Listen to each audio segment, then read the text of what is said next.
Bonjour à tous, dans cette vidéo je vais vous montrer comment installer Rifox, qui est un logiciel qui est vraiment indispensable pour toutes les réparations en micro-soudure. Pourquoi on installe celui-là en particulier? C'est parce qu'il est gratuit déjà, il y a quand même quasiment tous les iPhones dessus, vous avez quelques modèles un peu intéressants, des Huawei, des Samsung, etc. Pas de PC pour l'instant, bon, c'est quelque chose, voilà, c'est un outil assez complet, ça vous permet de faire la plupart des réparations micro-soudure classiques, surtout iPhone. Il y a un peu d'iPad aussi. On l'utilise de façon journalière parce que c'est assez lightweight. Pas toujours aimé des antivirus, donc à voir avec ça, c'est vous qui utilisez le PC que vous voulez pour faire ça. Donc je vais vous montrer comment l'installer et surtout c'est un prérequis quand vous venez en formation chez nous. Donc normalement si vous regardez cette vidéo, vous allez peut-être cliquer sur le guide de voyage. Alors, il suffit d'aller sur Google, sur le navigateur de votre choix, vous tapez Rifox Team, R-E-F-O-X-T-E-M, ok, le premier lien, rifoxteam.com.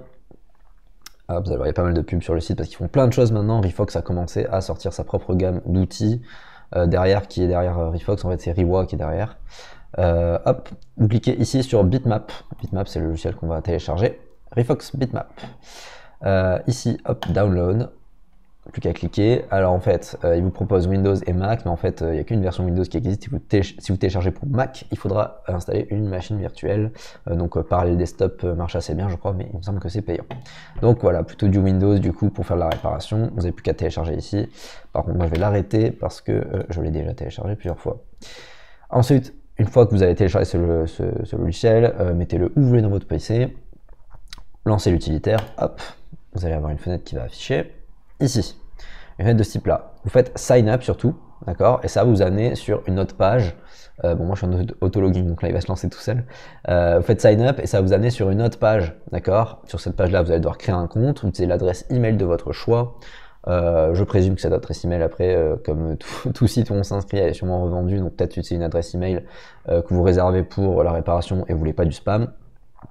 Enfin, vous pouvez avoir du spam, pardon. Utilisez cette adresse email là. Vous créez le compte, il va vous envoyer un email de confirmation et surtout, je vais relancer pour vous montrer, quand il faudra vous connecter, ici voilà, vous avez une lettre et un identifiant à chiffres, c'est ça qu'il faut rentrer, il ne faut pas rentrer votre email, vous rentrez votre mot de passe et vous faites login, ok, et ensuite vous allez avoir le schéma qui va se lancer. Ensuite, pour l'utilisation du logiciel, soit on le voit en cours, soit vous allez voir la vidéo où je décris tout le logiciel, assez long je crois. Donc voilà, pour l'installation, c'est assez simple finalement, il n'y a rien de très compliqué à faire.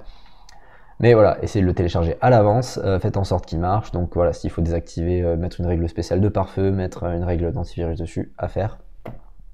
Et voilà, donc ça c'est un logiciel, pareil, essentiel.